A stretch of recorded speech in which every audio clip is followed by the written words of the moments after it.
aquí por donde pasa la carretera, pasaba en tiempos el camino real que unía a Colmenar Viejo con Madrid. Y aquí, donde se levanta este edificio, este colegio, estaba la última posta donde las diligencias cambiaban los caballos. Por aquí había 3 grandes piedras y entonces le llamaban Tres Cantos. Toda esta zona estaba repoblada fundamentalmente por segovianos y la comarca una vez pertenecía a Segovia y otras veces pertenecía a Madrid según la voluntad e interés de los reyes. Colmenar Viejo pasa a convertirse en la capital política del Real de Manzanares. En un principio estaba en el propio Manzanares del Real, pero posteriormente, al adquirir más importancia Colmenar Viejo, se convierte en la capital administrativa de todo el condado de Manzanares. En el siglo XVI, Colmenar Viejo adquiere una importante población, tiene un gran poder económico y buena muestra de ello es el monumento más importante y una de las señas más importantes de identidad de Colmenar, que es la iglesia parroquial. ¿Y cuándo se convierte en Villa Colmenar? ¿Cuándo se convierte? El 22 de noviembre de 1504, en la villa de Medina del Campo, Fernando el Católico concede el título de villa a Colmenar Viejo, desgajándolo de la autoridad administrativa de Manzanares del Real. ¿Y en algún momento se disgregan estas tierras del infantado, del duque del infantado?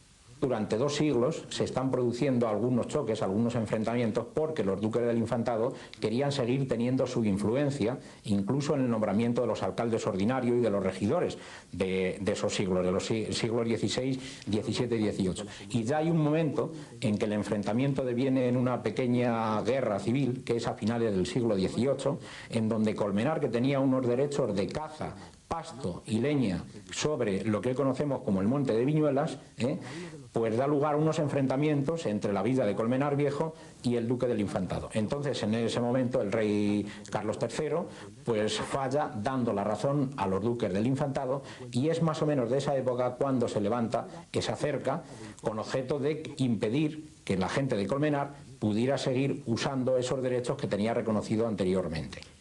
¿Y cuándo realmente surge la idea de hacer de Tres Cantos una ciudad nueva? Bueno, a esto hay que remontarse al año 70, cuando se publica el decreto ley de jefatura del Estado por el que se crean las ACTURES, actuaciones urbanísticas urgentes. En un principio se pretendía, si no recuerdo mal, hacerlo en 3 sitios diferentes, pero centrándonos en Tres Cantos, es en ese momento. La idea que parece, según dice el propio decreto ley, es el de, dar mayor amplitud a las ciudades que estaban muy congestionadas, le hace el caso de Madrid, etcétera, etcétera, y conseguir viviendas, como decía también, a unos precios equilibrados para esa población que pretendiera ponerse en esa zona. Bien, en el año 71 se hace la delimitación, se lleva a cabo la expropiación, en los años 74 se crea, 74-75, se crea Tres Cantos S.A., que es la sociedad que en un principio estaba integrada por capital del INUR, Diputación de Madrid, y Caja de Ahorros y Monte de Piedad de Madrid.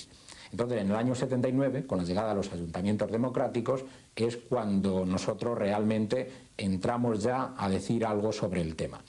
¿Qué nos encontramos en el año 79? Pues nos encontramos un suelo ya expropiado, unas actuaciones en infraestructuras que en ese momento se elevan a muchos miles de millones de pesetas de ese año, y unos terceros de buena fe, que son los cooperativistas, que han conseguido la aprobación de sus documentos urbanísticos, que son los planes parciales. Entonces, en ese momento, nosotros nos hacemos un poco cargo de la situación, y lo que vemos y queremos es que no suceda un poco lo que había sucedido en Colmenar Viejo, que el crecimiento de las viviendas había ido muy por delante de las necesidades en infraestructuras, hasta tal punto que le pedimos a Tres Cantos S.A. que nos haga un planning de las necesidades y en qué momento van a estar también hechas los colegios, las guarderías, las dotaciones sanitarias, etcétera, etcétera. Esto lógicamente produce algunas fricciones. Y luego también hay otro tema que nos preocupa grandemente.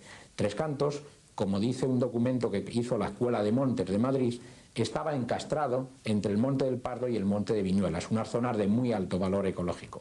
Había algunos planes parciales que a nosotros nos parecían una auténtica aberración, porque entraban a saco en estos lugares cargándose la vegetación y construyendo allí. Entonces nosotros les hicimos que se hiciera este documento, y este documento vino a darnos la razón en el sentido de que no debería de construirse sobre esas zonas. Y cuando se crea la Comunidad Autónoma de Madrid y desaparece, por lo tanto, la Diputación Provincial, ¿a dónde va a parar la sociedad Tres Cantos, Sociedad Anónima? Bueno, como ese capital era del INUR y en el decreto de transferencias del Estado a las comunidades autónomas, lógicamente Tres Cantos S.A. pasa a depender básicamente de la Comunidad de Madrid. En ese momento, y ya lo veníamos estudiando también anteriormente, vemos que este diseño que se había hecho de 35.000 viviendas y con esos inconvenientes de afectar a unos suelos de alto valor ecológico, lo estudiamos y llegamos al convencimiento de que con una ciudad de 10.000 viviendas era suficiente para atender los compromisos que había, y también se creaba una ciudad. Yo me acuerdo que había personas que decían que era algo así como Teruel, como Cuenca, etcétera, etcétera. Una ciudad que podía llegar a tener en un principio 40.000 habitantes. Entonces se hace ese rediseño a través de un nuevo plan de Tres Cantos, de un plan urbanístico de Tres Cantos. Y entonces se diseña, digámoslo de alguna manera muy rápida, de Tres Cantos se queda en 2 cantos escasos. Tres Cantos, que nace como una especie de finca privada en el desierto, como un polígono, como una operación inmobiliaria. Había que aprovechar el impulso heredado para transformarlo en un foco de reequilibrio territorial, es decir, en un municipio más. Creo que al final del proceso se ha conseguido.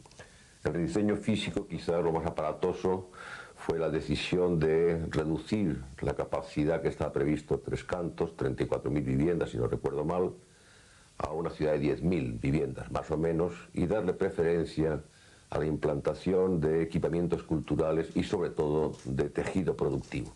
Hoy podemos decir que Tres Cantos tiene seguramente una de las implantaciones empresariales más modernas y operativas que hay en este país.